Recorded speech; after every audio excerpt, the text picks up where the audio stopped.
Welcome back to Speaking Truth to Goodness, where this season we're bringing in candidates from Portland's City Council race for in-depth and heartfelt conversations. I'm Patty Robron, hosting with my friend and friendly octogenarian leftist, Jerry Atkin, who shows up a bit late to this conversation. He catches up quick and might have become the #1 fan of this episode's guest, Kelly KJ Janes, a devoted mom, business owner, and the chair of the Foster-Powell Neighborhood Association. KJ Janes is not just running for a seat on City Council. She's deeply embedded in Portland's fabric through her neighborhood association and her own small business. KJ's campaign is fueled by a commitment to tackle the critical issues of homelessness, mental health, and public safety head-on. With her on-the-ground experience and forward-thinking policies aimed at transforming transportation, infrastructure, and neighborhood vitality, KJ envisions a more inclusive, safe, and thriving Portland for all its residents. Join us as KJ shares her journey from community activism to political candidacy, discussing how her personal and professional experiences shape her vision for a better Portland. Stay tuned as we get serious about the realities of city governance and explore KJ's plans for taking her ability to synthesize ideas to make the real work happen, from the micro level of her neighborhood association to the macro level of City Council. Here it is.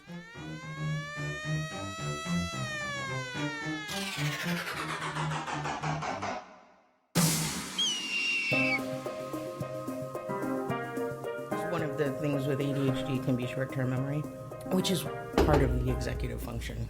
Sure, that makes It's sense. a convoluted thing. It comes with superpowers, which is awesome. Yeah.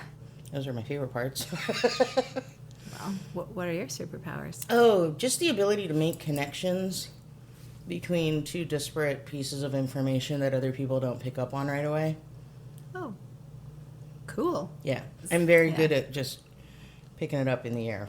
Like synthesizing information? Would you That's say that? the word that I use. Well, synthesize new ideas out of, yep, that's exactly right. Awesome. It's really cool. And it's, I, in my old corporate life, which I've been out of that life for 15 plus years, but,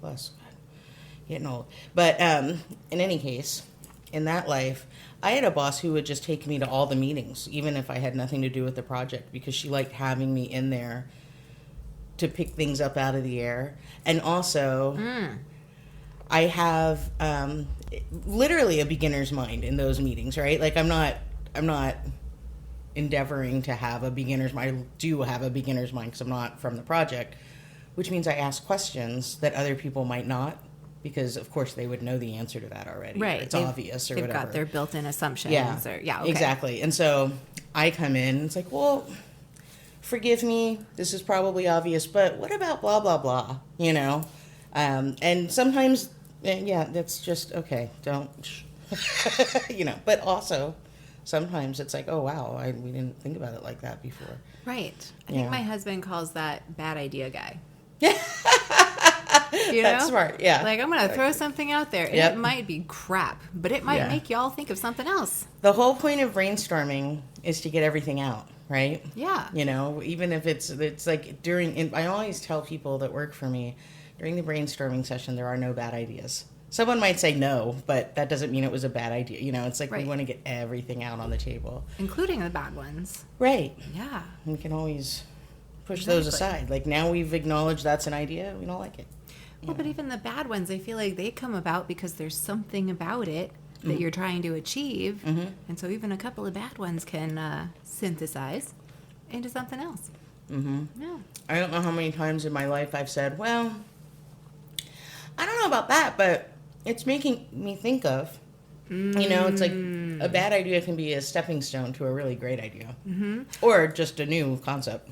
What's lovely about that is you're demonstrating a way of this idea that I think my kids have learned in like team project kind of stuff, which is instead of saying, yeah, but, Right. it's Yes. and. Right. And that's exactly what you're saying with that. All the time. It's really the approach, isn't Yeah. it? Yeah. But yeah, I like synthesizing ideas. What's your role? I don't know much about you. Okay, so during the pandemic, I started helping Extinction Rebellion for climate action stuff. Okay. I'm kind of an artist person. I did interior design in a former life. Okay. And so I started doing like visual strategy stuff, you know? So it kind of morphed through Extinction Rebellion, and then we tried to create this artist group, which is where I met Jerry. Okay. Now the remains of that artist group are working together to serve both Extinction Rebellion and 350 PDX. Okay. So we have monthly art builds that we work together at. Yeah. So that came out of that group, and me and Jerry as buddies came out of that group. So he loves getting to be around my kids. Yeah. And we love having a grandpa figure. That's great. Yeah. I love that. I love that so much. I think, I feel we really undervalue, I mean, not to sound hokey or whatever, but we undervalue our elders as a culture. I totally agree. Yeah. It's a shame. Yeah. So along the way, Jerry and I had lots of time talking at various functions and things, and he said this phrase, speaking truth to goodness, a couple of times, and I liked that. So I was already making a kind of a silly podcast with a friend of mine, just on Anchor, a quick upload one, just to shout our inks into the world, but I had kind of learned how to do it, and so I was like, Jerry, what would you think about doing this? Because I can tell he's frustrated at the fact that he can't do more, right? Because he was in the thick of it on the lefty world in the 60s, 70s, 80s, you know, like, so he's frustrated that he's so physically limited and everything. And I was like, well, you have your voice, and I have a way to put your voice out there. Yeah. So That's I was great. like, what do you think? Cool collab. Yeah. Last night, I was at the Braided River Gallery in Lloyd Center. I don't know if you're familiar. Yes, I love that space. It was Really the first time I had been there, because it's a number of activists from the Portland area who've been working anywhere from 7 years to decades, right? And more on the decade side, frankly. Yeah. And it was really good stuff where it's we're going to learn from the successes and failures of the past, specifically in regards to city council. So it was really cool to hear the stories and to hear what people have been doing. So inspiring.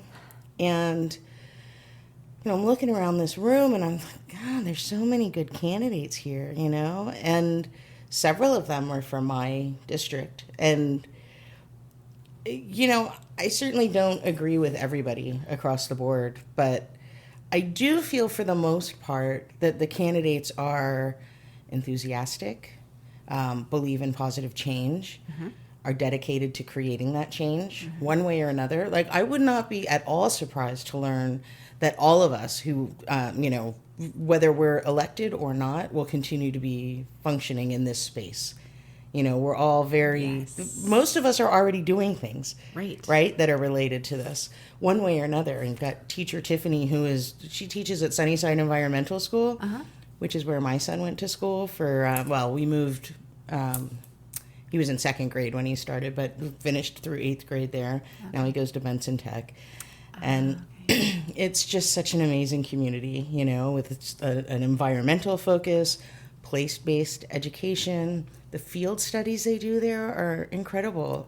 There were some years where it was literally every week they would go out into the community and study something, right? Whether it's a park or...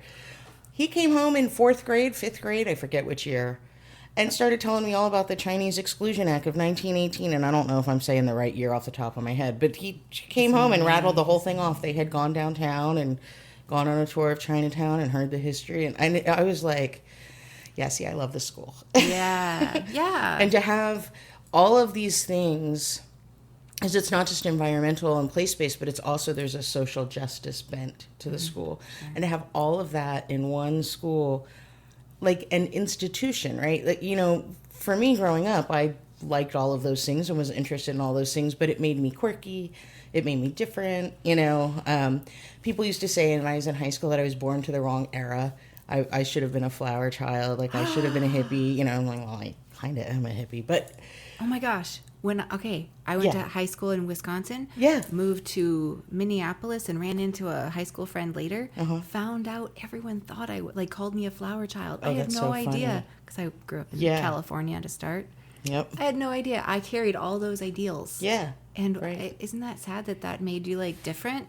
To right? Carry these, why is that not just together? the norm? Yes. And that's precisely the point about Sunnyside. It's there it is the norm. It's what the teachers are telling you. Yeah. Right? It's not what the rebels are telling you. It's what the teachers are telling you. And so I don't know what that does psychologically to the whole concept. But as a parent, I really liked that our values as parents were reinforced by the school. Yeah. And frankly, I'm sure he learned more there than he would have from us because more perspective. Multiple teachers, lots of kids. Where were you in California? San Jose. Oh, okay. Yeah. I went to high school in San Francisco. Oh. Yeah. Cool. Yeah. And then I went to Berkeley. Yeah, I was in San Jose until 93, and then we moved to small town Wisconsin. That's very different.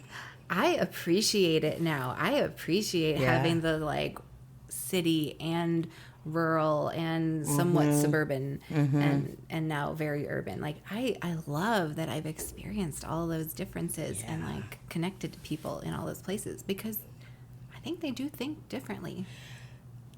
Literally, your life is different. I mean, you experience things differently, therefore you react to things differently. My dad was in the Air Force, and he was stationed in England when I was born. And then, in fact, I like to tell the story of my parents. Well, he was stationed in England when my mother was 5 months pregnant. And so the Air Force only allowed him to bring, I don't know, some number of pounds of stuff. And it was, in a trunk. And so they didn't have any furniture. So when she was 5 months pregnant, she was sleeping on a hardwood floor in a little tiny, townhouse in England in a little village. It was very cute. Well, aside from the I don't think floor. that sleeping on the hardwood floor was probably very cute to her, but it's a quaint story.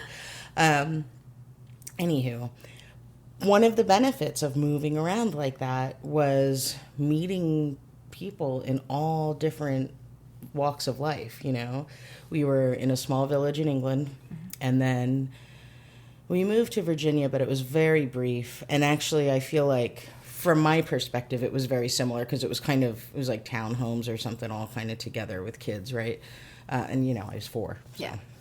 I was not really thinking much more about it. But then we moved to Pennsylvania, which is where both of my parents grew up. Okay. And outside of Philadelphia. And we rented a house from my grandmother and great-grandfather. His father-daughter co-owned a house. Mm-hmm. And we rented that from them, and that was in the middle of the woods. I was really just a woodland child, and I have friends who laugh about it. It's you just are, sometimes it's yes, you grew up in the forest, you can't help it, but that's gotta be good for us. I loved it, you know what I mean? It's out there digging in the dirt and whatever. Yeah. When my child was little, we lived in Brooklyn. The polar opposite, really, environmentally. But we would go to the park a lot, and I would just let him run around. And at one point, I took a picture of him, and he really does look like a chimney sweep. There's just so much dirt on his face that it's mother of the year. But I am a firm believer. All that dirt fights allergies. I think. I hope. I agree with you. I think it's good for you. And there's such a, and then we moved to the Bay Area, and they bought this house on the side of a hill, which was sold at a discount because of the circumstances of the people that were moving out. They were moving for work, and it was in a hurry, and they needed to go. And this was in the 80s. I mean, the market was not anywhere close to what it became. Mm-hmm. So we got this really cool house up on a hill with a view of the ocean. Wow. And kids would come over to play, and they'd be like, wow, you're really rich. And I'd be like, this is not computing. I grew up in the woods, and in little small suburban enclaves or whatever that were not poverty level at all, but also I never thought of myself as rich. It was just very middle ground. very middle ground. I feel like that middle ground is slipping away. Yeah. Yeah. Because everything is becoming polarized, not just our politics, but also our finances, right? Seriously. You can afford it or you can't. Like, there's not as much middle ground, excuse me. No, I agree. Middle class is disappearing. Yeah. But that was sort of where I lived for a large part of my life. And that middle ground, I mean, I think I'm probably fair to say that's still where I reside, you know. But, yeah, my father was in the Air Force. My mom was a hippie, you know, and I spent my childhood in the woods. Awesome. With a dog. I say I was raised by wolves. I had 2 dogs growing up, no siblings, you know. Oh, okay. Yeah. I had some cousins that I was pretty close to as a kid, but they didn't live near me, so it was a visiting situation. Sure. You know, once or twice a year. Anywho, wow. That's long. No, that's great. I love that. I love, like, hearing where people come from, because, you know. Yeah. Well, I can say this. Some of the things that I learned from this experience of moving around a lot, living with different people around, not just the U.S., but also briefly in the U.K., although obviously I was young. I've gone back to visit those folks. They're still in touch. I sort of came to the conclusion in 6th grade when we moved to California, I came to the conclusion that everybody was exactly the same and everybody was completely unique. And by that I mean everybody's got a similar set of concerns and priorities in their life, you know, their family. I mean, if you're talking kids, it's different than the adults, right? But it's humanity is humanity, right? We're all human at the end of the day. We need to eat. We need to feel loved. We need to have shelter. We need to feel connected somehow to other humans, right? And then we're all different because we define all of those things differently. I went on to study anthropology. I love it. So I can remember it wasn't social anthropology. It was physical anthropology. It was a physical anthropology class, and we were talking about nature versus nurture. Ooh. Because it was the mid-90s. It was like all the rage. Yep. And it was like, if you see a certain thing across various cultures, or even most cultures, that's probably human nature. But the way that it manifests in each culture is very different, and that's the nurture. And they used marriage as an example. Okay. The legal or religious or whatever you want to say connection between 2 or more people for the purposes of, like, building a life, raising children, managing property, managing food distribution, all of those things happen across all human cultures. But the way they're defined is wildly different from one to the next. Okay. Right? And so that's sort of where that nature-nurture line rests, according to my anthropology professor in 1994. Thank you. Sure. Yeah. Okay. I've always been like a layperson interested in psychological and sociological and anthropological concepts. And nature versus nurture has been a good one in my head for a long time. Very interesting. That's such a good, like, defining line. It helps, right? Yeah, it really helps. And, you know, there are exceptions to literally every rule, right? So I'm sure someone could come in and say, well, wait a minute, what about, like, these people never get married, or, you know, whatever that is. But for the most part, you know, and that you can, if you really take your time with it, you can apply it to all kinds of things. Work, you know, farming, like, you know, hunter-gatherer versus farming, agricultural, you know, all the things. Industrial, agriculture, whole nother layer. Yeah, right.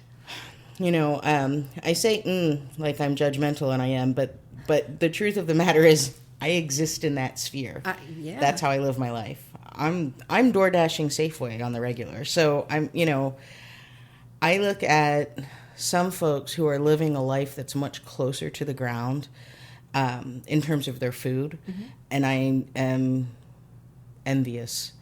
I don't seem to have been able to get that down in my own life. My front garden is an edible garden. My next door neighbor is an urban farmer. And I said to him, how do you feel about expanding into my garden? And he was like, seriously? And I said, yeah, sure. Just move on in. And he was like, all right. They already had fig trees and grapes and apples and, oh my gosh, so many things. And so now he's expanded into my front garden. There's arugula and squash, and there's a big sunflower, which I don't know if that's edible. But anyway, there's a big sunflower. It's cool. And there's some kale that's starting to come up, and it's nice because they're harvesting from that garden. Yeah. I'm free to do so, but I'm sort of like, I have 10 minutes until I have to go to sleep. What am I doing for dinner? Yeah, I know, right? So, especially through campaign season. I'm a busy person anyway. Yeah. I own a business, which is a web design and development agency. And then I am the president of the fundraising organization for Benson Tech, which is where my son goes to high school. Mm-hmm. And then I'm also the chair/president of my neighborhood association. And then I decided to run for city council. And when I did that, my assistant said, okay, but no mas. This is it. Now it's 4 inboxes and I'm managing. And we'd laugh about there's so many Chris's and so many Jeffs and so many Matts. And it's like you have to use last initials. And then I have 2 Chris C's. So now we're going to have to go full last name on those 2, or. Oh my gosh. Fortunately, those 2 guys are in different silos, I guess, for lack of a better word. And so, I can say Chris with the neighborhood association or Chris with the company, so, but anyway, it's become a lot. And so that has been my focus, and I count on my next door neighbor to make my garden edible. That's wonderful. It really is, because you know what? Everybody's got different skill sets. Yes. And that ain't mine. I mean, I wish that it was. God, I really wish there was. I'm great at baking. Really good at baking. I can make jam. I make a really mean Thanksgiving leftover pot pie in my little cast iron skillet. So good. People ask for it. It's good, So it's not like I can't contribute to that portion of life. It's just I'm not going to be the one doing the growing, probably, Well, but we can't all do all the things. Right. That would be ridiculous. Of course, there's so many of us. And I just love it when someone's really all about a thing, nerdily so, we had to get a car battery or something, and there's one of those battery places, and it's that's what they do is batteries. Right. And there was a guy there, probably on the spectrum. Yeah. But holy moly, he knew his batteries. He was so fucking excited to help us get the right one, and he could tell us the nuance of our choices. And I was like, yes. Yeah. Let's empower that to happen in all the places. Like bring back the expert. Absolutely. A place. This is not an ad, but the Do It Best hardware shop on Division. Not a sponsor. Every time I go there, it's somebody comes and helps me within a few minutes normally, and every time they will listen to the smallest little problem. Once my dog, God bless her, there was an underground irrigation system in my backyard that I did not know about. It was there when we moved in. I didn't know what it was. I saw there were some hoses laying around. That's why I was like, I don't know what this is. They looked like they were kind of falling apart. Didn't pay much attention. Never did I see water come out of any of it, Well, the dog discovered one of those hoses and pulled and pulled and pulled, and she pulled so hard that she broke the pipe that was under the ground connected to that hose. She's 70 pounds of muscle and enthusiasm. So that's, and I was like, are you kidding me right now? And I looked out from the kitchen door, and there's the dog looking up at me. Hi, Mom, all excited, ears up. And she's it's like a puddle. The whole backyard is a puddle. And I thought, wow, it must really be raining out there. And I turned around and I'm doing something in the kitchen. I thought, I don't hear rain.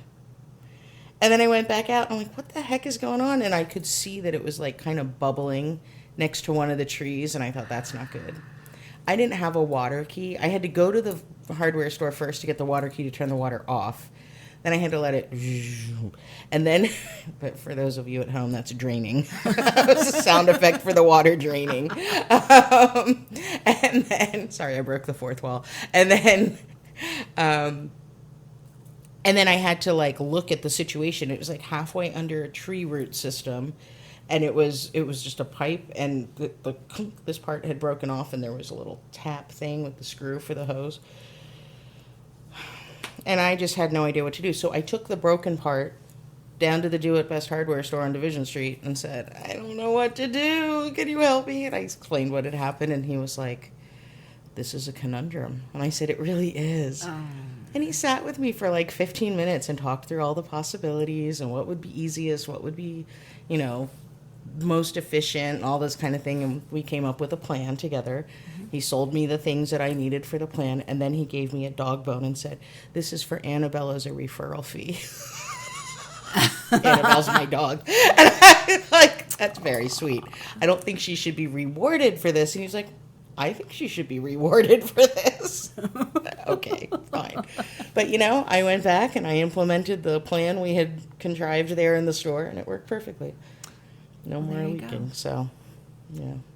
But it's that like someone being an expert, someone understanding how the systems work. Yeah. And really getting into the nitty-gritty of how to do it. And being empowered by their employer to go that extra mile, to find its own reward in being able to provide that good of service. Yeah. You know? For sure. As a business owner, I always seek out people who are like that in their customer service. It boggles the mind a little bit for me to not provide that level of service. I can understand, I suppose, certain circumstances. It might not be efficient. Maybe it's a system where you need things to move quickly or something. I get that. But it really sure does make customers feel better if they feel heard and like you really listened and tried to understand what they're going through, and then provide some recommendations and maybe some options. You know, options are always nice. Yeah. Be nice if that listening and really helping each other meet our needs happened in places other than for $200 an hour with your therapist. But, you know, maybe we could do that as humans, just saying. Maybe we could. Wouldn't that be lovely? I don't know if you intended that to be a segue, but I will use it as one. I have to say, I'm so excited by the folks that I'm meeting on the campaign trail, as we say. I'm still adapting to using that phrase, but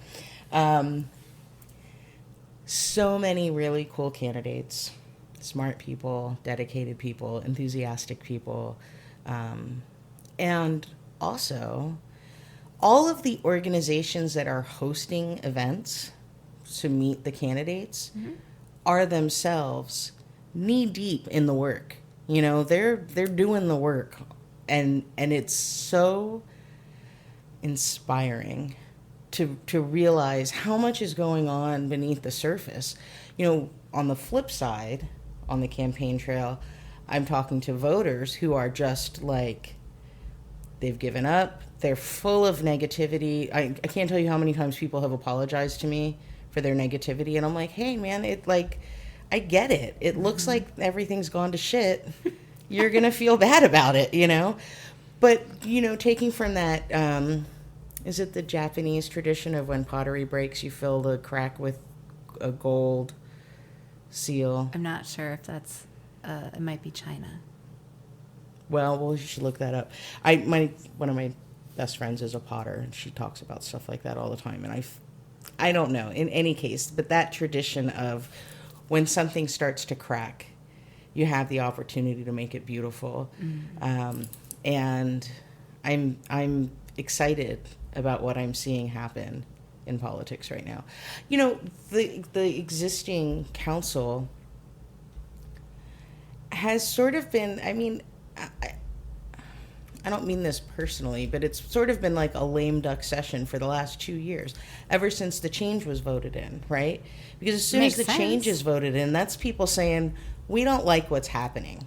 Right? And now we got 2 years, because it's going to take 2 years to get the new system planned out and structured and all the good things, right? Yep. But how much of a mandate do you have in a political sense in that circumstance, right? You're of the older system. You're the one that's going out, Of course, many of them are running for office again. So Sure. Doesn't it just give them time to devalue the power of the would-be larger council? Yeah, potentially. I've been pretty happy with what I've seen from the Transition Advisory Committee. Okay. I attended a couple of listening sessions back in March, I believe. And they incorporated some of my recommendations into the final draft. I don't know. I haven't seen the actual final, so I don't know how much of it carried all the way through, but I know they sent me a draft and they said, this is our final draft. Did we capture your ideas? Your input was invaluable. And I was like, oh, that's awesome. And Good. Sure enough, there's some of my thoughts right there on paper. That's very cool. So I feel like, I've done my little piece already. Yes, good. I'm already having a little bit of influence. But the structure that I was really most concerned with is they are recommending 6 committees for city council. Okay. And each committee is sort of like an issues-based committee, right? Like there's one for homelessness and affordable housing, one for infrastructure and transportation, public safety and health, including mental health and addiction, on and on. And one was for good governance. And I said, I think you need to add a committee for communications. Because in the neighborhood association, I spend hundreds of dollars of my own money every single month to pay my assistant to do communications work for the neighborhood association. And I've been doing that for a year and a half now. It's underfunded. To give you a sense of it and whatever, Southeast Uplift gives a grant for communications to neighborhood associations if you apply each year. Last year it was $500. This year it was $750 for the year. Okay. I spend between $200 and $400 a month. Ooh. Yeah. And that's a bare bones, holding it down situation. Like, we're not like aggressively going out and promoting things. And, we're posting a few times a week. She's monitoring the inbox to make sure that, we're hearing from people and we're not missing stuff. Doing our best, and we're getting a lot of stuff done. We're doing a lot of stuff. I mean, we're very busy as an organization. So, yeah, communications is really important. People need to understand what's happening, and if we want people to participate, they have to have a way to participate. They need to understand how to do that. And right now, that's you can submit written testimony, or you can come in on a Wednesday morning and speak for 3 minutes about something. And in my experience with that, there's minimal conversation that happens as a result of that, at least in real time. So you see folks come in and they give their testimony. Perhaps somebody from the council or the mayor will respond to it with a statement. And then it's kind of like, and next. So you're not actually taking action on any of those things necessarily. Okay. If they choose to pick something up and roll it into part of their agenda in the future, then that might happen. But I don't know the times that I've testified. I mean, I was invited to have a meeting with Mayor Wheeler, but it did not come back up in council and nothing happened there. So, Okay. So they're free to not hear what we have to say, and they're free to hear it and let it pass on by. sure. Okay. I mean, I guess. They're human, right? There's Sure. 4 of them, 5 if you include the mayor, which I think technically he is kind of considered part of the council, and he's generally at the meeting. So 5 people managing 20 plus bureaus, plus trying to write whatever laws they want to enact, plus trying to listen to what all of us have to say on any given week, right? It's too much for that Sure. number of people, I think. I really am happy about the separation of powers between legislative and executive that we're going to have with the new structure. Yep. I think that having professionals who have worked in the area of the bureaus that they'll be managing is incredibly valuable, because otherwise it's like I get elected and all of a sudden I'm in charge of the transportation bureau, and it's like, well, I have a lot of thoughts and a lot of opinions, but that's not where my long-term professional experience is. Right. in actually managing the Bureau. I can make great recommendations for potential policies. Obviously, I want to engage with the folks who are implementing to see what would work and what wouldn't as a legislator. But that's not what I've done. I haven't managed that type of work before, right? So I'm really happy that we're going to have professionals doing that, people who know what they're doing, you know. I think that makes sense. And I also like that doing that frees up city council to be far more responsive. The fact that we will have 12 counselors instead of 4. The fact that we're having districts. I know people have mixed feelings about the districts. I've heard people have mixed feelings about the number of representatives from each district. But I personally am thrilled. I just saw a graphic this morning on Instagram that shows sort of where former city councilors have lived. And like the circles were based on number of years in service and all this thing. And Southeast and East Portland are like way down here, you know, and then Southwest and Northeast, which surprised me a little bit. But those two have like the majority of city council years. And so in terms of like where those candidates live. I know we had Sonia McKenzie here with us last time. And she pointed out that there has never been a city council member east of 82nd ever who lives east of 82nd. Wow. Very necessary. That's wild. Yeah, that's wild. Well, hi, Jerry. Welcome home. Oops. You know Who's what? here? Oh, wait, I do. I'm KJ. I'm so glad. Nice to meet you. What's happened is I've been 10 days without hearing aids. So I can take you 12. And I never made the connection. Yeah, no, but I hear you. I also wear hearing aids, and without the hearing aids, life is difficult. Oh. What? No. I just have one now, but one's better than none. That's for sure. Patty, hey. Hi. We've been hanging out. It's good. Well, yeah, and it's like Patty can't actually carry on an interview by herself. Wait a second. No, she's going to realize I'm completely irrelevant. She doesn't need me. I'm sure that's not true. Yeah. Where were we? What are we talking about? Get your mic in front of your face. I'm here to drive Patty crazy. It's working. Let's talk about the neighborhood associations. You mentioned Southeast Uplift a minute ago and everything. Yeah. Yeah. Did you tell her? Tell me Why don't what. you tell her? I ran the Southeast Neighborhood Center out of that building in 1974 Oh, wow. when those trees were little. Not so But what I little like anymore. the reason I say that is I think neighborhood associations are going to be key. I do not think they're prepared to be key. So I just wanted to know what your assessment was of where that structure is. It's been around a long time. Ebbs and flows, tends to be dominated by property owners. Wasn't always the case, but... Yeah. So what's your take on the neighborhood associations and their role? Yeah. I have actually really been putting forth the idea that I think we should be engaging neighborhood associations a lot more than we do. Our neighborhood association is very active. We do a lot. And Which neighborhood? Foster-Powell. Okay. So Good. Yeah. And I'm excited. In fact, I was talking to somebody the other day, and we were talking about the decriminalization of drugs and then the recriminalization of drugs that has happened as a response to that. And I knew about it because someone had come and talked to our neighborhood association about it. And I was like, see, it's a great vector for information if it's utilized correctly. But right now, it's up to the individual neighborhoods to do what they will with their associations, and that varies wildly across the city. So my experience of neighborhood associations is exactly what you're saying. You actually are working in a functional one, which makes you great at understanding what needs to happen. Yeah. People who don't have that experience won't see the possibility, the potential that exists there.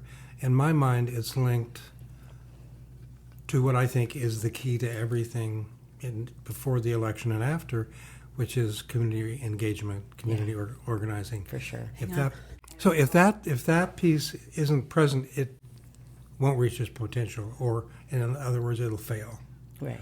So if people, so I'm gonna go do my thing. It's like people are so demoralized Yep. that the education necessary for this election to actually be realized, what the true reality, which will never happen before, never happen again, complete restructuring and bringing government back to the people in a powerful, amazing way. Yeah. Without this piece, it can't happen. Right. Because we're so traumatized by the local political government, it's going to be hard to get people to believe it can be different. For sure. So there's just a lot of testifying, witnessing, sharing enthusiasm. It's like, hello, I'm 83. How long has it been since I was excited about a local election? I don't remember. Yeah. A long time ago. I think you were listening outside in the hall because this is sort of exactly what we were talking Sorry. about. No, it's good. Told you I was going to be redundant. I told you. But I think it's so important. It's worth saying twice. Yeah. Because it's the key to everything. Yeah. The potential for transformation is unimaginable. Yes. If we actually do the work, re-energize people's faith, Yep. and get them to the polls. So For sure. Well, I will tell you, a friend of mine had a birthday lunch on Saturday and gathered a handful of us. And early on, he said to the table, Kelly is running for city council. And everyone said, ooh, and started asking questions.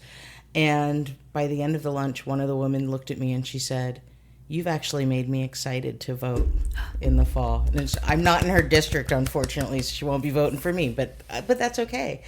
What matters is that people are engaged and interested. And I'm so inspired by this cohort of candidates. I can't say that every single one of us is in agreement on everything, and that's certainly not the case. But the fact that all of these people are dedicated and they've been working one way or another in their community for years now, probably most of them, and they're excited too. They see the opportunity before us. We've cracked open a shell, and now it's time to see what we can pull through.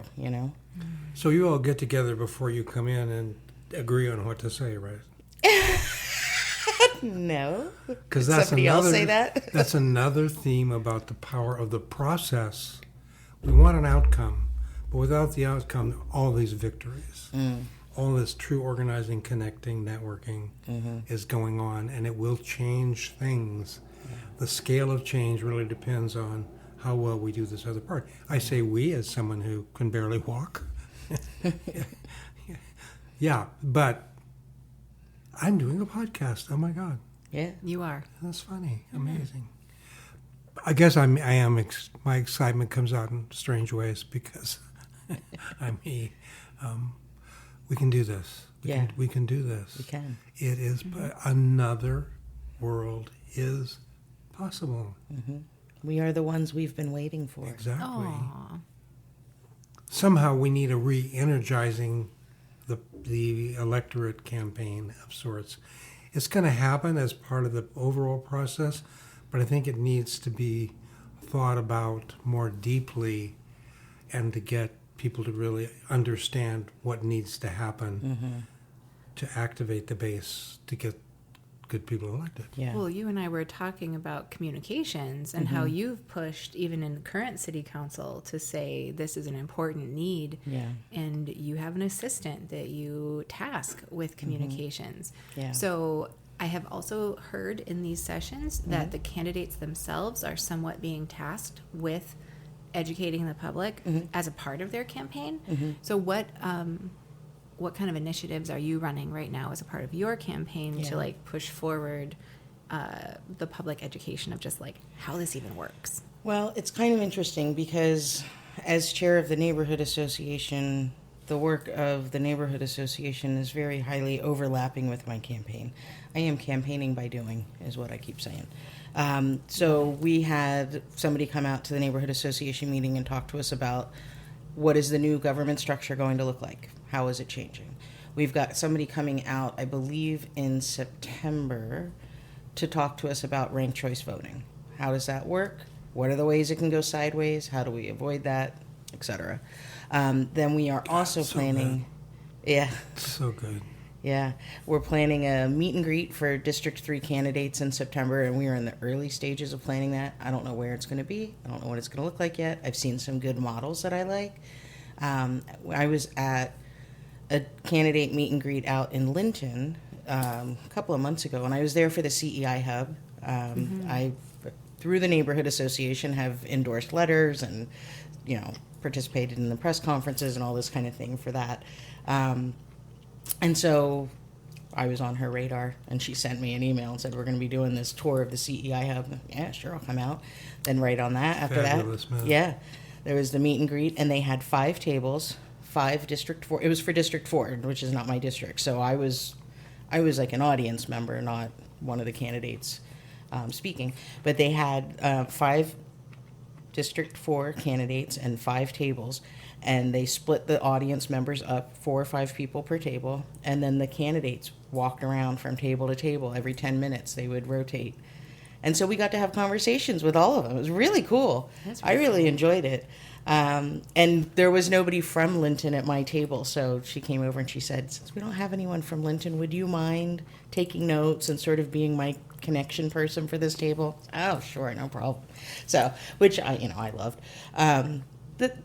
There are many ways that it can be done, and I don't know how many candidates we'll have at our event yet, so I don't know if it will be small enough to do something like that. So as a person living in District 3, where might I come across the information about this? Like what are the, you know what I'm saying? Like, how do I find these things out? Like, just Google it? Or, Yeah. I mean, like, if I didn't know it was going to happen, Right. where would I see it? Well, so that's thank you for explaining exactly the problem, right? It's that we need multiple channels of communication to reach people.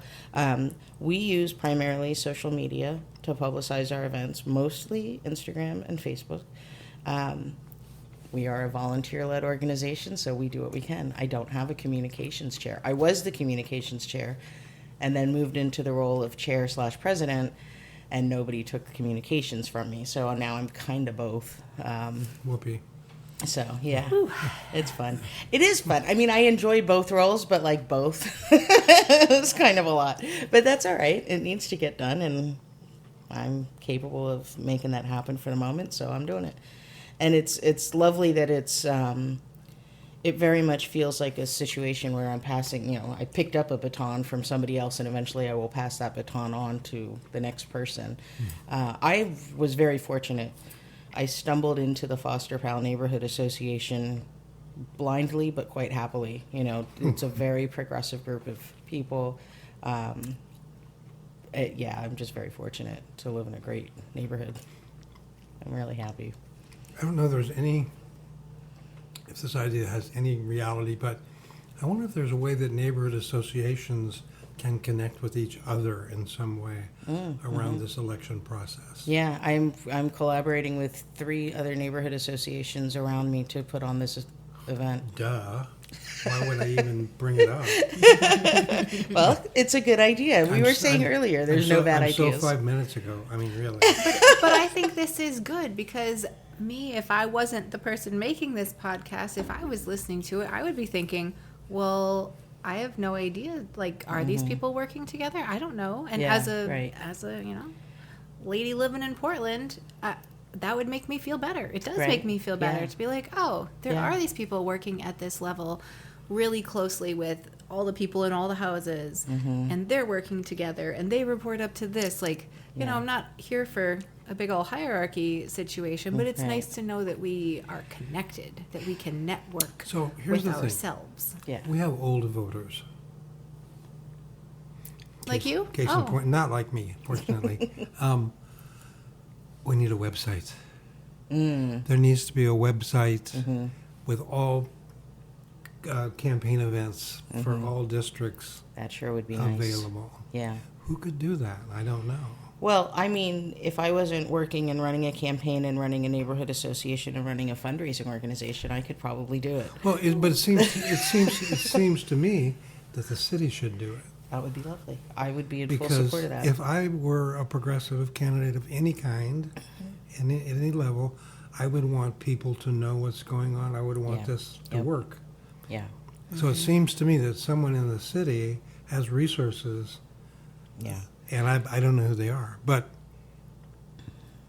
really, this is if you have any kind of commitment to the common good, civic well, whatever, Yeah. you're going to want people to be well educated. And even if you're grumpy that they're changing, Yeah. you're still going to want it to be. You Still should need to know still what it's want going it to be, you know. as well informed and good as it can. So I don't know who that would be, but Well, were you here when we were talking about the Transition Advisory Committee, or was that right before you came in? no. Right before I came in. Okay, right before. So I spoke with the Transition Advisory Committee, and these are the folks who have been tasked with what will this new thing look like, and how can we set it up so that folks can start working on day one. And they've got a committee structure. Nightmare.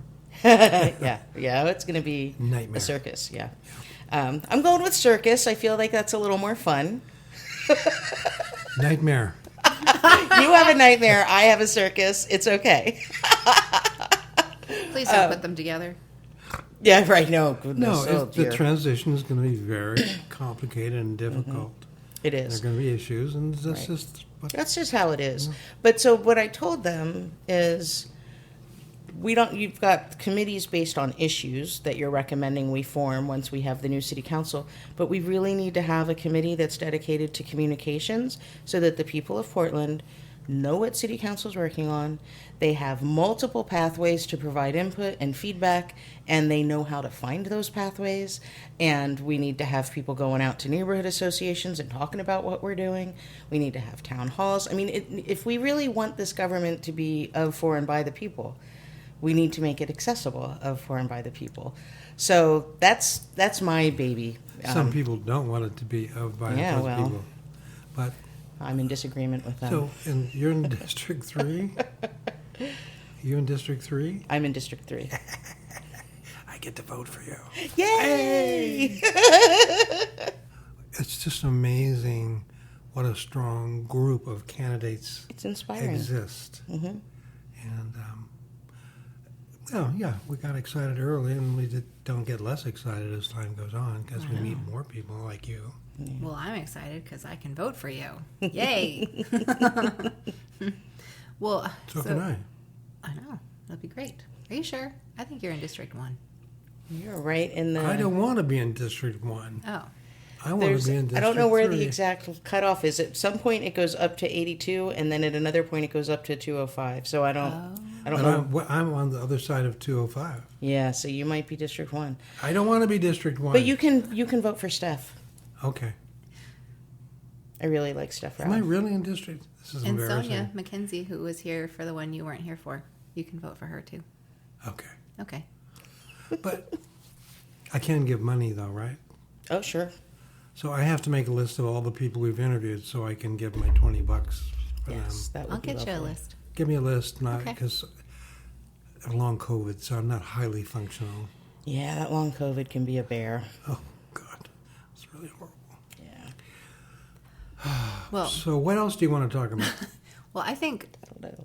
I think we may not have really gotten into like your particular platform. Like you mentioned that you have a web design business, but so I'm kind of curious to see like, you know, what are the main issues that you want to address Yeah. for Portland? Like, what's the most important thing, and then how does that connect to your everyday Yeah. life right now? Or Right. yeah, Well, so that's an interesting question. I feel like most of us candidates would give you the same bullet list, right? Homelessness and affordable housing, public safety and health, including mental health and addiction, infrastructure and transportation, economic and job development, environment and climate change. I'm sure that there are a few others, but this is that's the bucket we're looking at. And when you finish that, what are you going to do? I'll have that done by Tuesday, and then yeah, these are long-term things. Nothing is going to be done overnight, and that's one of the reasons why communications is a key part of my platform. okay, Because we're doing this tremendous experiment. Anything that we do legally like this is an experiment. I mean, the whole country was an experiment in the first place, which some days has better results than others. And okay, so we're trying this. we need all hands on deck. We really need people to be participating. We need people to be aware of the work that's being done, because I really don't want in 2 years, 4 years to have people just fed up. That was a failure. Nothing came of it. We didn't see any results. The results aren't going to happen overnight. The results are going to take work. And there may be some things that can happen sooner than others, but we still really need people to, the persistence will be important. And so one issue or one potential solution on the homeless front, for example, and this is an idea that I heard first from Jennifer Park, who's running in District 2, Persist with Park. Yeah. Big fan. She has been here. Yeah, she's great. So she said, what if we had a single source where you could find out where there's a shelter bed tonight, tonight. And I said, oh gosh, I'm starting to build the project plan in my mind already of how I would build that out. And, I would need your input and other people's input to know what the data sources would have to be. And we have to worry about privacy, and we have to, and she was sort of like, okay, we were at a campaign meet and greet event, and I started running with it. But that's the kind of thing where if somebody has an idea like that, and then somebody else has, the know-how of what are the components, what do we need to be looking at to make that happen, and then there's somebody else who can implement it. I mean, it's we will require the whole team, and So you're you see it from a high level, and you can see how pieces need to connect. that is how I have run my business for 14 years. Okay. Yeah. So I want to jump in. I think this is such an important way that some people in the world think, and because it doesn't have one I do this that is recognizable as an expert in a certain thing, I feel like it gets missed. But Yes. it is the role and the brain that makes shit go. You need a systems person. Yeah. A systems person. Yes. And I'm not the only systems person running, but I am one of them. But that's where we get ourselves in trouble with this, one great man idea. This guy did this. Great what? Well, I mean, that's how we thought of it, right? One great man. Did I hear? I know. I'm saying old thoughts. This is old brain stuff, Is your right? hearing aid working? What did you call me?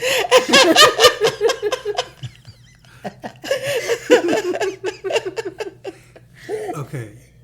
Anyway, we need brains like yours in more teams, solving more problems. That is what I think. Thank you. Because we need to realize this is a team effort, and we don't have to be fighting each other. We have to be working together to make a fucking thing happen. And we're not going to have one solution. Exactly. There will be multiple solutions because the issues that we are looking at they're multifaceted. So, Okay. yeah. I really want to vote for you. I might have to move. I don't know. Because here's my thinking. Yeah. It's like I've been lately thinking a lot about problem solving and how we go about it in a unproductive way. Force A hits Force B. Force B negotiates with Force A. Force C. It's all at this level, and there's no solution. Right. Wait a minute. If you step up and look at the pattern, and if you look at, the system, Yeah. there's where the solution lies. Right. So if you try to fix it piecemeal at the bottom, Yeah. it'll never work. No matter how good each Yeah. thing Each is. piece could be perfect So in and of itself. I find this to be even more reason to be excited.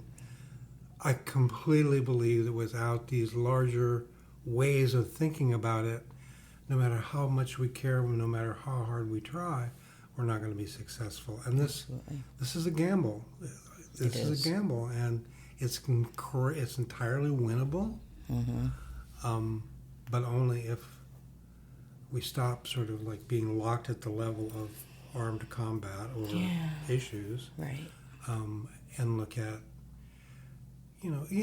something which is actually sort of intermediary, which is thinking of, well, what if we knew where there was a bed Yeah. for a homeless person Right. every night and Right. knew what it was in Yeah. real time? Well, you could try them, or sometimes they have a place. It's like, come on, does that solve it? Hell no. Does that mitigate it? Absolutely. Does it need to be mitigated? Absolutely. Yeah. It's a triage situation.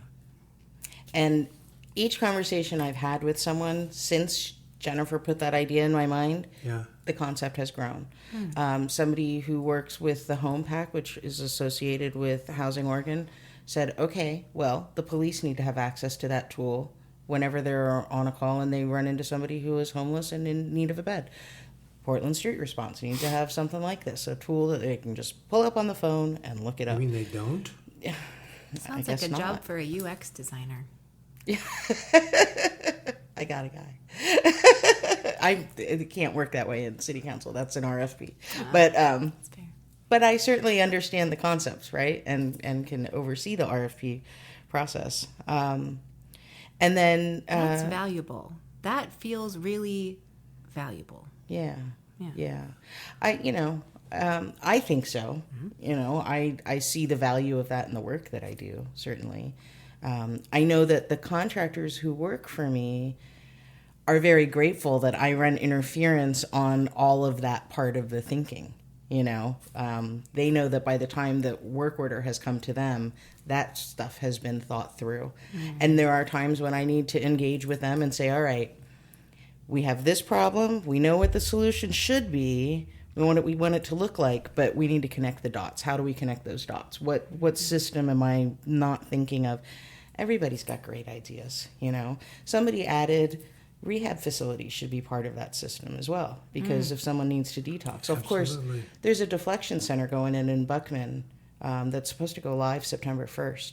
I was just at a county meeting 2 nights ago where they were talking about that, still in the planning process. But it's an opportunity for, if you are stopped by police and you are in possession of personal use amount of drugs, and you're not breaking any other law and there is no warrant out for your arrest, you are given the option of, we can take you to jail because you're breaking the law by having that drug on your person, or we can send you to the deflection center, or take you actually to the deflection center where you will receive services. And starting next year, they're hoping to incorporate anti-opioid drugs and a whole slew of services. The first phase is much more pared down. But that's not, I don't know how it will play out. It is yet another experiment in this grand experiment of democracy, right? But it's a cool thing to see, and let's see if that helps. That would be lovely if that would help. How many people are we going to get if you can't be breaking any other law? Why would the police be engaging with you if you're not breaking any law and you're not, there's some questions there. Yeah. But it's nice to have the option of keeping people out of the criminal justice system when, in fact, the problem may be medical, right? I mean, if you view addiction as a medical issue, which I tend to do. Agreed. Who are you involving in planning? Half of the things don't work because people here plan services for people here. Yeah. Good ideas, good intentions, no connection to the reality. Right. So how do we get the people who have that experience, and there are lots of them, into the planning process? Maybe they're there, and to a certain extent, I'm sure they are. But again, the work that's done before implementing something has to be thorough. Yes. It has to involve the people who are going to use the services. So the work we did, all our services were worker-centered. If there's a service that's needed, look at it from the point of view of the person who's going to use it, and build it from there. Not build it here and say, here it is. Yeah. Good luck with that. Yeah. So it's sort of a vertical system view as opposed to a horizontal systems view. But the whole thing is we need to look at not abstractly larger structures. Right. That could be a problem. Yeah. But concretely, and have people who are willing to facilitate that, who understand the process. Right. I'm not sure who that would be at this point, but everything is possible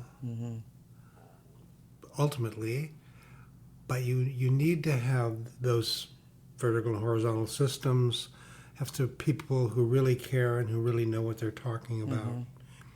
I'm just dealing with, my wife died of dementia, and I was her sole caregiver, and I have some experience. So people who are in this similar situation find that I'm more useful than people who mean well. Sure. Right. Right. Yeah. So I'm going to grant that all the people in the system mean well, but they don't Right.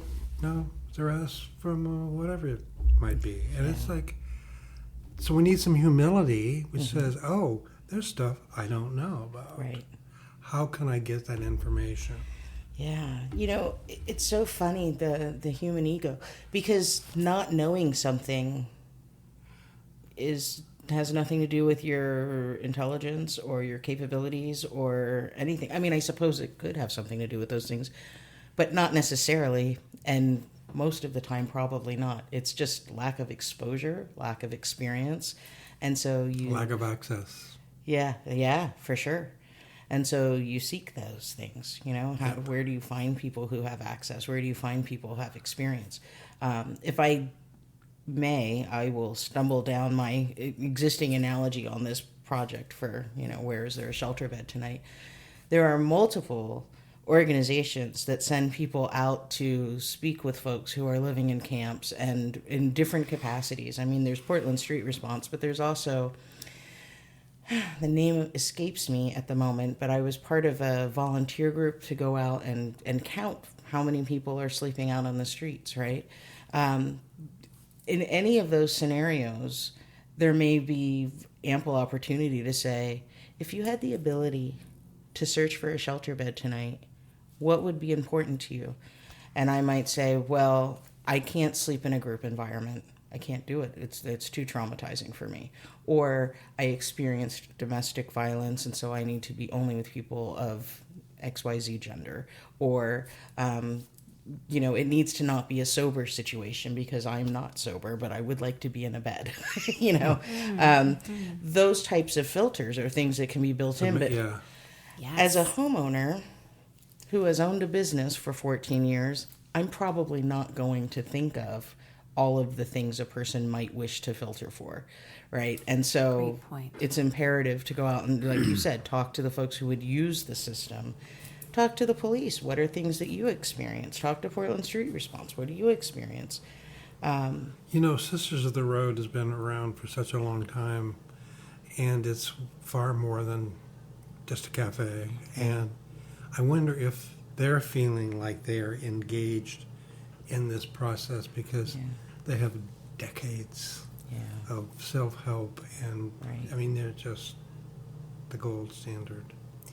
If gold meant anything. But I've always found their work compelling, really compelling. Interesting.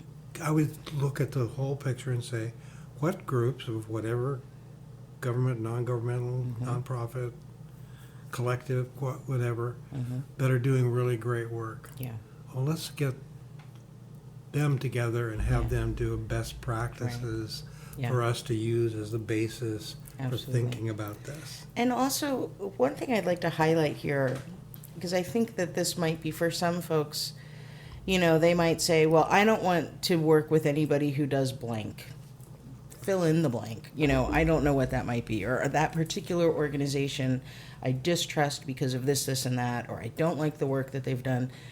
But the truth of the matter is we can learn from folks we disagree with. Imagine that. I mean, that feels obvious, but it certainly does not appear to be obvious in our political landscape today. And so I am very, I said this to someone. I said, I don't want to sound pretentious, but I'm a big fan of Lincoln's, cabinet of enemies or whatever it was called. It's like I need to hear not just from people who agree with me, because we do not constitute the entirety of the population. And I can talk to somebody I disagree with, and it might not change anything. I might still think, okay, I'm not going to take on any of their recommendations, but they might have something to say. I feel I can almost always find common ground with someone, even if we're really in opposition on multiple points, So I like to find those things, and I feel that from a big picture perspective, which seems to be my thing today, More people have buy-in if they feel they've been heard through the process. And the more people who have buy-in, the more support you have for these endeavors, the more likely you're going to get support from voters if there needs to be a ballot measure for something. And, it's building community, really. Do you know Ibrahim Mubarak is still working in the homeless community? He actually catalyzed Dignity Village 25 years ago. Okay. Right to Dream 2. Wow. Brilliant, amazing person. If he's still in town, someone I would seek out and talk to. Yeah. I mean, he's, sort of figure in the national scene as well. And the best smile, and hugs good. I mean, come on. Can't say no to a good smile and a hug. Oh, exactly. Absolutely not. The piece that strikes me that I want to layer on top of everything you've said about systems is the idea of being more adaptive and to build systems that aren't solid, systems that are more fluid, that can adapt to new information, because we know that's happening all the time, and we've seen our technology move faster than we can even handle, so our systems end up dragging us down because they were built to be this way and this way only. But there's the idea in technology development of agile, and I'm saying that like I know what I'm talking about, and I don't really, but I know it's a thing. And some of the project tracking methods I've employed just in my managing life stuff. So, do you see, as a technology person or web development type person, do you see either ways that we can start to do that, or ways that we can get buy-in from people to get technology and appreciate it and use it to make our systems not become old and stodgy? Absolutely. Okay. Yeah. So agile is about managing projects in such a way that if the circumstances change, the project adapts quickly. And it's exactly what you're talking about. So you are using it correctly. Okay. If you think about like the 1950s, I think of a school building, and there's a structure and a hierarchy, and the kids go off to school and the dads go off to work and the moms stay at home. It's all very, Orderly. Yes. Predictable. Yes. Yeah. We do not live in that reality anymore at all. At all, we've got the internet, which has completely changed how we access information and how we procure things for our home, and all the things, and it allows us to come up with new ideas more quickly because we're connected to information we didn't have access to back in the day. I'm old enough to remember having to go to the library and look up the books to see what and then find the page in the book and okay, this person 22 years ago said blank, blank, blank about this. And that's the most recent book that you can find, But now I can pick up my phone and see what 73 people thought in the last minute. She sounds like you. Well, I'm not surprised. I'm going to take that as a compliment. Oh, absolutely. Absolutely. Yeah. Well, then I take it as a compliment, too. Hey. But you know what? She has a secret weapon. Uh-oh. A 12-year-old and a 15-year-old. I've got a 16-year-old, so... Yeah, it's about the teenagers, I guess. I'm learning so much from them. Yeah. I still think I have my uses, but... Kids are great. Kids are great. Oh, absolutely.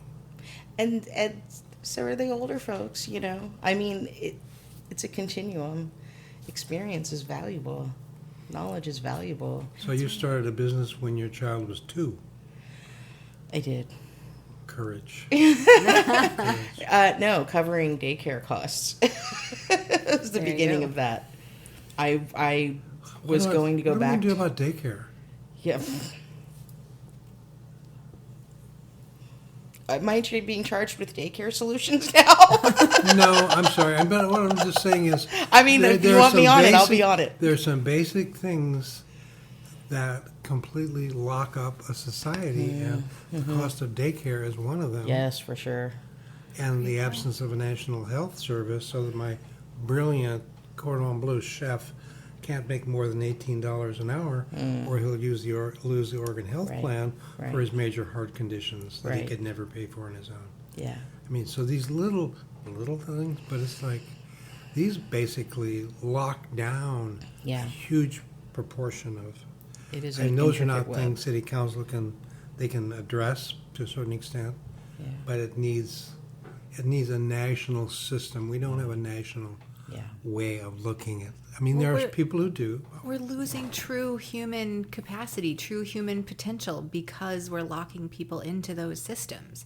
And these are brains and bodies that could and would contribute great things for the betterment of all of us. Right. And shouldn't that be the thing we prioritize no matter what we're doing? Oh, please. Well, I don't know. It's too fucking logical, huh? That was humiliating. I mean, really. To who? Suggest a thing like that. Awkward. I mean, well, we should be talking about the campaign. I mean, I think these things are the critical infrastructure of what we need to build. So I don't think they're irrelevant, but there's also just this reality of, I mean, and again, I don't know what I missed. So Patty has to lead this in a good direction, which she does always. I know. I'm so bad. I just ooh, yay, this is a fun conversation. Let's follow it where it goes. That's what makes a podcast fun. Turn everything That's what I off. think. Which she does with the aid of AI. I'm in cahoots with it, aren't I? Yes, exactly. I like the ghost whisper. She uses AI. Is that like VD? No, I don't think so. Oh, I hope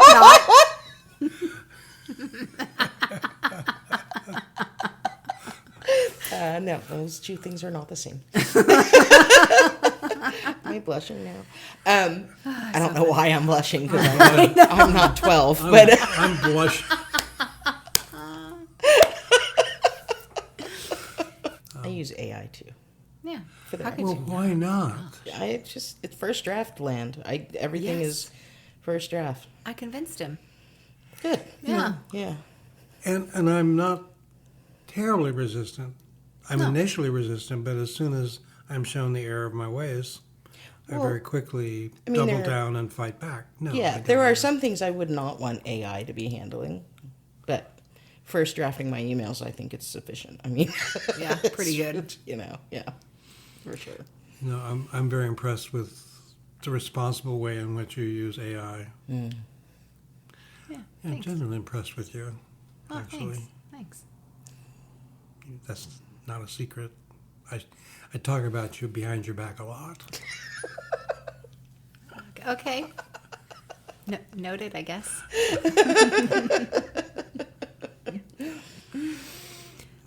Well, we do have a list of questions that we started this day with. I think we've kind of covered them all. I'm just going to look through. So we said, how did you get started with your neighborhood association? Oh, well, I have a story. You do? Maybe that's why that question is on the list. Okay. Yeah. So I stumbled into the neighborhood association unawares. Apparently, I signed up on the website to volunteer at some point and promptly forgot. And then all of a sudden, one day, I received a Google document that was a sign-up sheet to provide some part of a meal for one of the shelters in the neighborhood. We have 2 shelters in our neighborhood.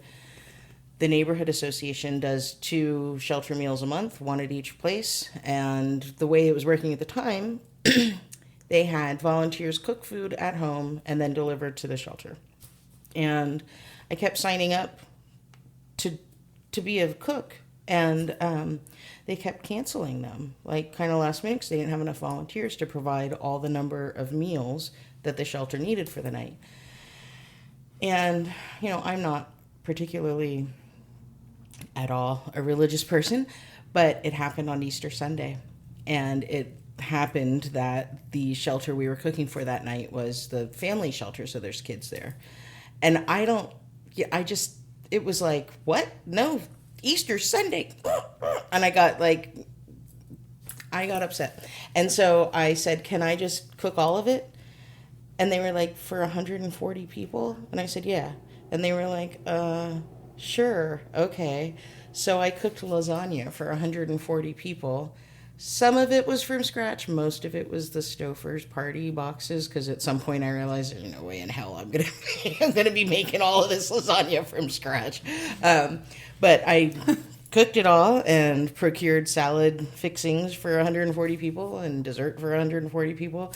And I used my parents have a condo not far from me, and I used both ovens all day, and then I recruited my teenager to help me deliver. And I said to the then president, you know, if this had been on social media, I feel that we would have more volunteers.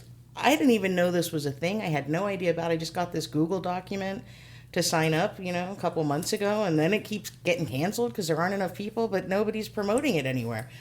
And she said, "Oh, would you like to be our communications chair?" I said, "Sure." That's how that happens. That's how that happened. So that I P.T. Barnum, there's a sucker born every minute. Yeah, so that exactly. Yeah, well, you're not far off with that. Yeah. From experience, I know that. Right. So I joined. We started promoting it. I think there has been one shelter meal that we had to cancel because the person who was responsible for organizing it got sick. But other than that, I don't think we've skipped a shelter meal, and that was 2 years ago. So I'm literally 2 posts, and I had 4 new volunteers. I mean, that was really all we needed.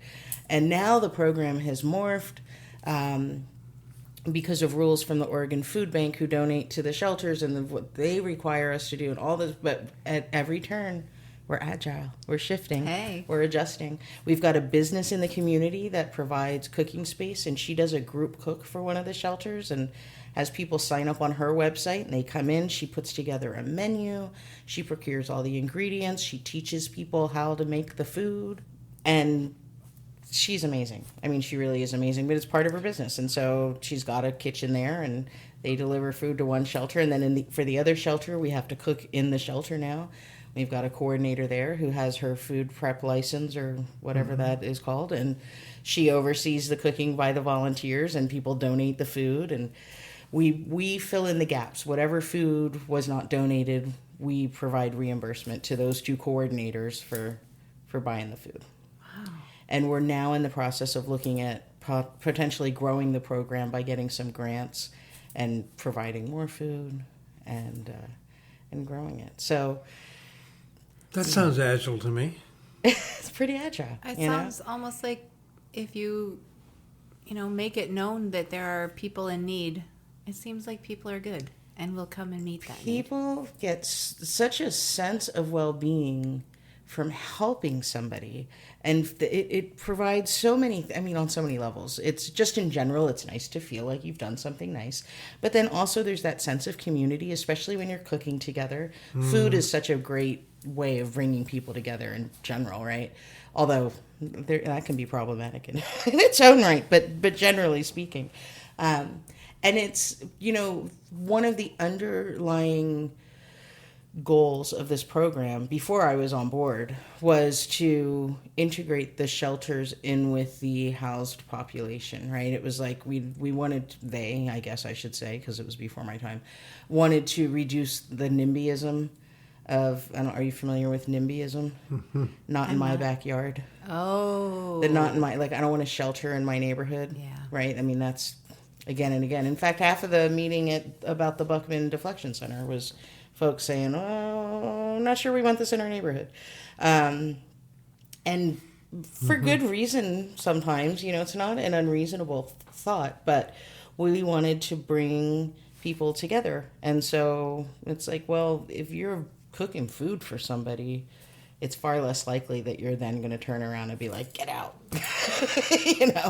So it's building community with the folks who are living in the shelters, building community amongst the volunteers, whole nine. It sounds like that business owner you're working with is using it as an opportunity to teach people who need to learn how to cook. Yeah. Also how to cook. So she provides, her business is like kitchenwares. It's Kitchen Culture PDX. This is also not an ad. I keep naming specific businesses. But she's got all this really cool like kitchenware, and she's got an entire set of the same dishes that my grandmother had, right? And it's a line that they produce that line from, like, she just told me the other day, like 43 to 2007 or something like that. That line. So the plates that she has are from different years, but they're all the same pattern. And she's got all the, the gravy bowl and the teacups and all the whole thing. It's very cool. And then she's got some new stuff. She's got some, just a great range of things. And then she does also put on cooking classes. Typically she brings in other cooks to do those, but like my mom and dad and I'm just going to say two of my aunts for simplicity, were here at Christmas time, and we did a pie baking class, and we all made apple pie, and it was fun. It's a great place. So she's letting us use that space at a time when she could be having a paid class. Yeah. So we're looking to adjust how we do that a little bit to make it more economically feasible for her to keep doing it, because it's such a huge value to the neighborhood that she's doing that. So That's really cool. So that's how I got involved with the Neighborhood Association. That's fantastic. And anytime I'm sorry, I have one more thing to say. No, please. Anytime that a challenge has been thrown our way, like when the Oregon Food Bank said you can't have food prepared at home served in the location or else we can't donate food. I don't understand why, but okay. Some folks were like, well, I guess, is that it? Are we done here? And I was like, whoa. No, there's got to be something. We had a couple of meetings, meet at a local pub, have a beer or a glass of wine. Let's talk about it. What can we do? What are some options? What are some thoughts? And we had a lot of great ideas, many of which were not implemented. And, maybe if we start this grant process and get a grant, we can actually do some of that stuff. We're talking about doing a cookout in the park that's sort of near one of the shelters, and it could be for everybody to come. And anyway, communication and community. That's what I'm going to remember about you. Yeah. You're a commie.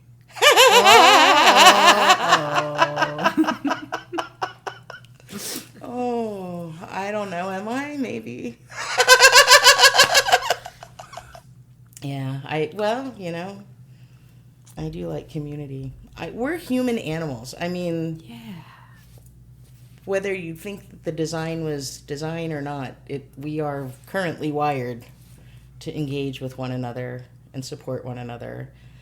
It just life is just better when you're engaged in that kind of way. I think some people don't like it. Okay, I'm not going to force you to participate, but Well, true, but loneliness, whether we realize it or not, it really messes This is with a little us. tiny example of questionable relevance.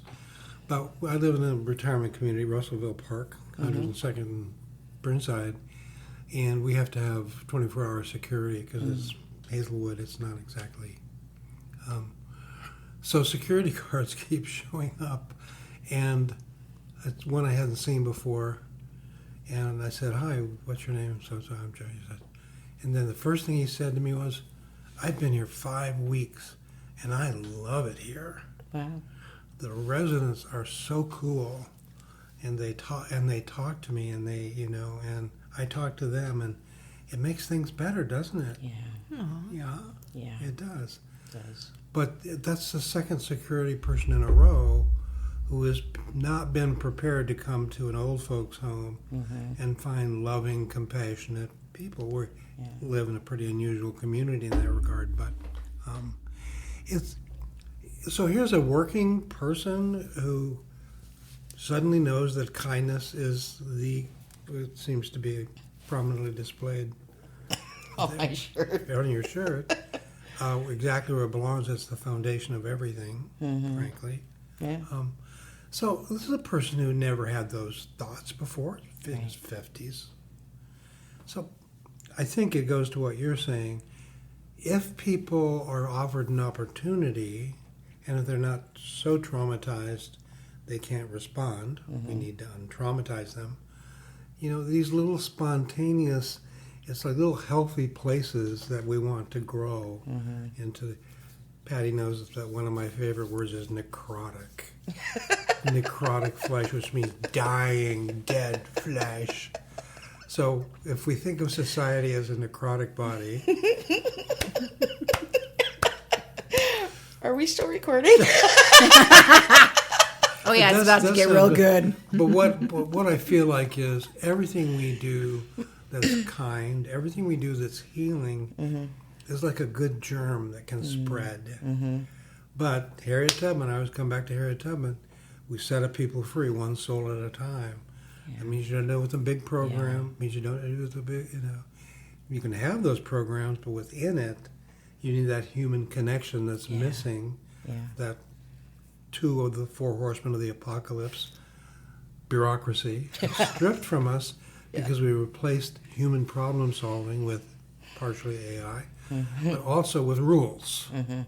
So we don't figure out a situation, we apply a rule. I was denied access to a hearing aid that I had already paid for during COVID with my wife with dementia. I couldn't hear her. And I'd already paid for it. So I need my left hearing aid replaced. Well, you need to come in for a hearing test. I can't do that. There's COVID. My wife has COPD. I just need my hearing aid. I'm sorry, sir. It's against the law. We could lose our license. So I went 4 months not being able to hear my dying wife. It made me mad. It made me irritable. And it made me think, we don't know how our life is taken away from us by these structures because they seem to be invisible. And yet they start setting that. So that's also a part of the work. If we're able to engage the populace in this election and in doing that make connections between those who want to provide this service of governing and electorate, but also each other. And to have a healthy neighborhood association, I feel like is one of the biggest interventions of whatever you want. Mental health interventions, good neighborhood center. We had a belly dancing class, a family belly dancing class there. We had childcare. We had a tool library. All this stuff. Didn't cost a lot of money. Didn't, not complicated, not a lot of overhead. So we know it's possible. And you've seen it work, again, in your family, but also in this neighborhood association that you have tripped over and fallen into and realized it's where you needed to be because happily you could take all your skills, all the things you care about, and in some way engage them.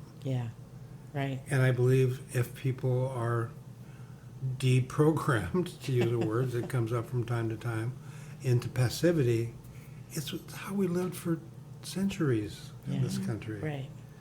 Especially in the Depression and the War, working together, caring about each other, common good, common, everyone. So we have a lot of work to do. If this new form of government is successful, and if we get a majority on this council, the potential for change is endless. I love the word catalyst too. Necrotic, catalyst, 2 of my favorite words. That's an interesting combination. Necrotic is just such a great word.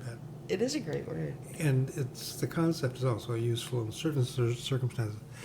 So that's the level of excitement that I feel, and I would love to be part of I have no idea who the neighborhood association this is. They certainly haven't been visible at all in this fairly significant community. There's an east side, it's kind of like Southeast Uplift, like an organization that oversees all the neighborhood associations on the east side, and we were recently trying to reach out to,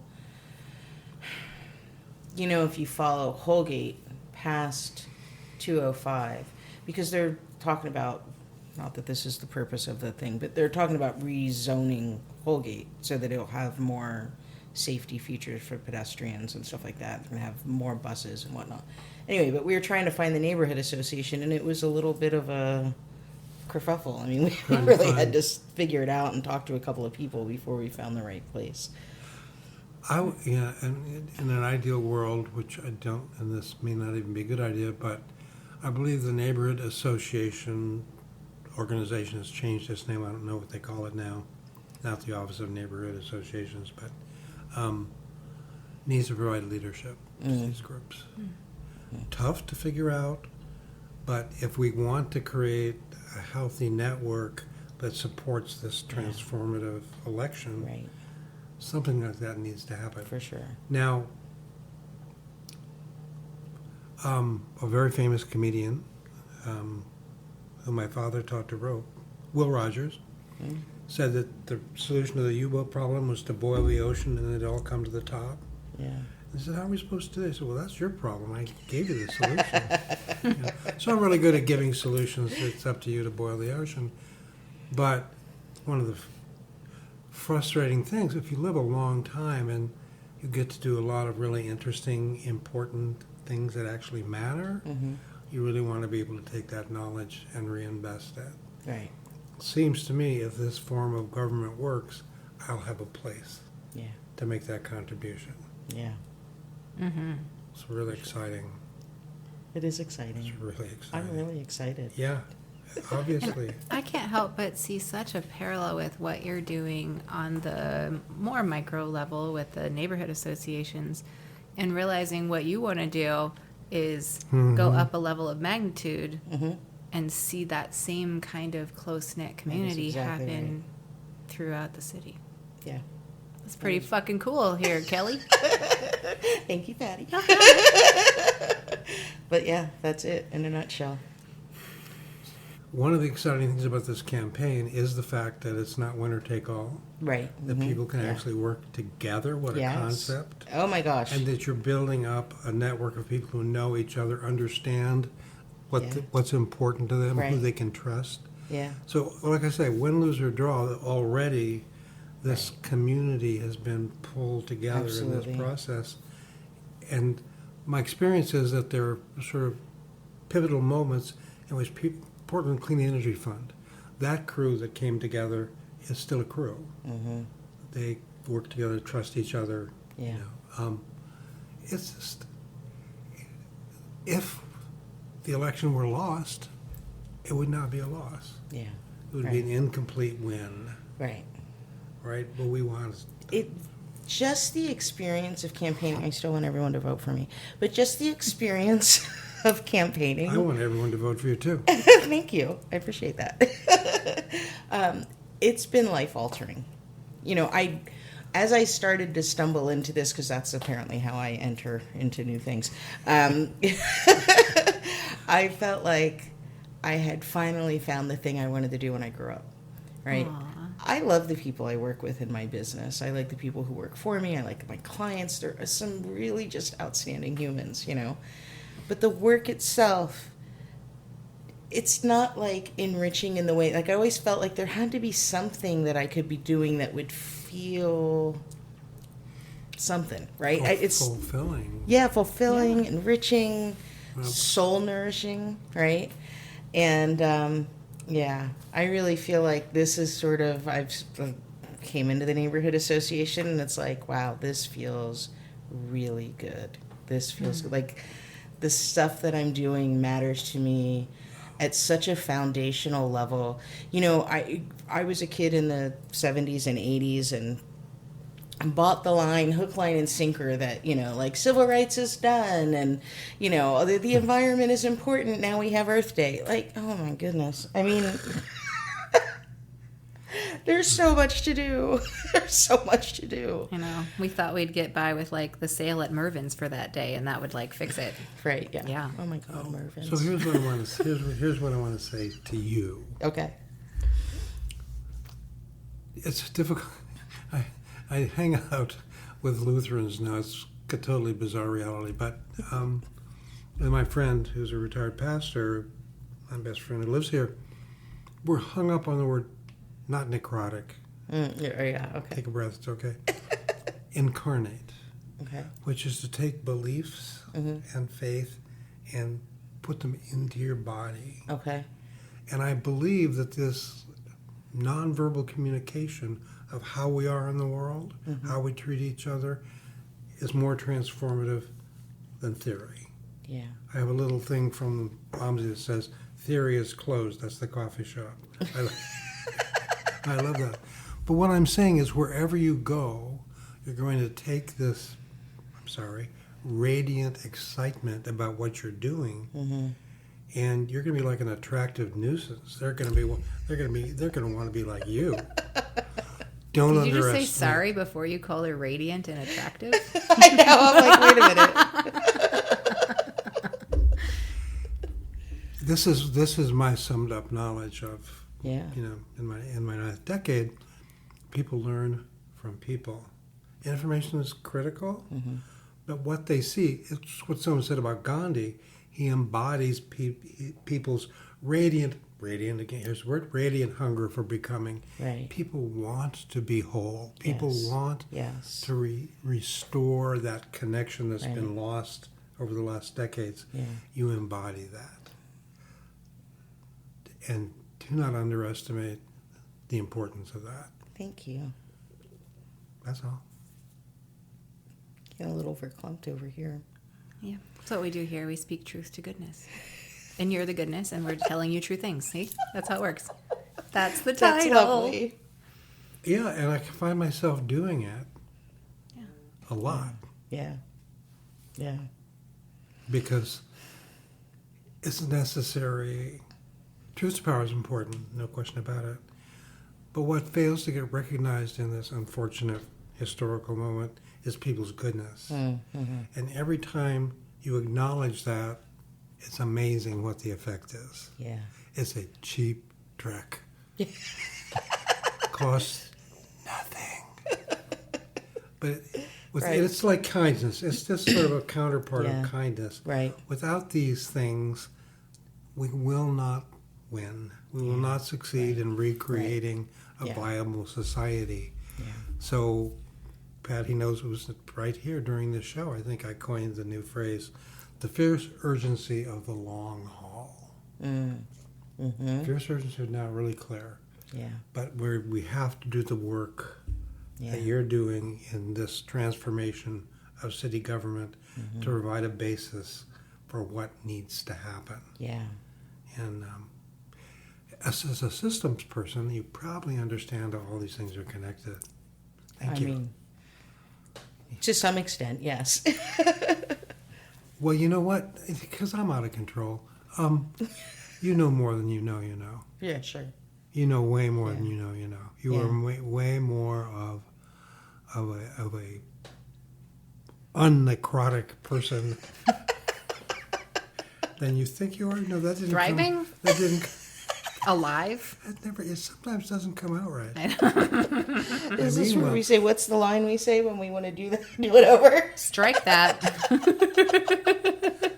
Did you just want to strike that for him? No, I thought he was trying to strike it for him. I wasn't trying to strike it for him. We have fun when we do this podcast. We're completely serious about what we do, obviously. Yeah, right.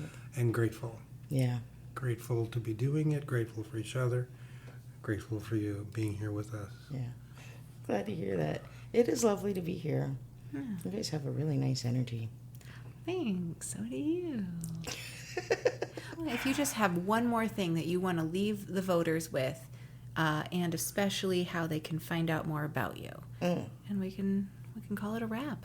Okay. Okay. I will say very quickly, one of my favorite books is Fifth Sacred Thing by Starhawk. And, I mean, talk about a hippie. I'm a hippie. It's a long book. I recommend it to people, and then it takes them literally years to read it because it's dense. Okay. But do you know the book? No, I just know a little bit about Starhawk. Oh, yeah. One of my friends is one of her proteges, so Oh, that's cool. yeah, way cool. Very important figure. That whole eco-feminist thrust in the 80s, so important and foundational. Yes. Totally forgotten for the most part. Right, yeah. Still there. Yeah, still there. Still going on. Yeah, So, still doing the work. But so that's, to me, I mean, who kind of knows something about Starhawk, that's a big thing to even like you more for. Good, I'm glad. Really out of control, huh? Yeah, that's Starhawk came to me. That book in particular came to me through a series of women passing the book on to a new friend, passing it on to a new friend. So now there's a whole circle So of us. what about it do you think has inspired you or sort of changed how you look at things? One thing that I really like about it is how they turned around what could have been a dystopian future and created such an eco-green, multicultural, like, I feel like it was really of a moment, right? I mean, when I was at Berkeley, I really felt like this might be what the world could turn into, and then I kind of grew up a little and was like, oh, that's going to take a lot of work. But here we are to do the work, so, you know. And it's I just loved the community that they built. Yeah, yep. The vision was great. And then I also, one thing that I think gets under discussed in the circles that I've talked about it with, there's a character who goes through this situation where it's like it's the second half of the book. I'm trying not to do spoilers, but he basically has to pretend that he has gone over to the other side, to the more structured, like, this is how things are going to be, and there's, you know, very rigid, and water costs money and all that stuff, right? So he had to pretend that he had gone on to that other side. It's a post-apocalyptic environment, and they force him into it in a way that his people that he grew up with in the eco village, I'll call it, they don't know that he's being forced into it. So they think he has voluntarily switched sides. And he persists for what appears to be like months and months and months of this, like a very public display of like, I'm on the other side, but he's not, and he's being tortured. And eventually it comes to light that he has been doing this. This has been his gift to his eco village of like, I'm preventing people over there from being harmed by taking on this role. It's this very self-sacrificial situation. Which is, I'm not offering to do that, but I'm just, but I found it very interesting how his core group of people perceived him to be doing the opposite of what he was doing, but he couldn't tell them because then that would negate his ability to do what he was trying to get done. Yeah. I'm sorry, that's so complicated. That's what I like about the book.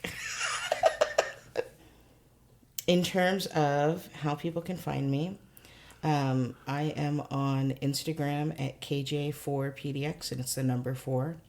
And then my website is kj4pdx.com, number 4. And there's a button on the homepage to donate, or you can fill out the form on the homepage, and it gives you the opportunity to volunteer if you'd like to volunteer. Okay. In addition to or instead of donating. Great. Yeah.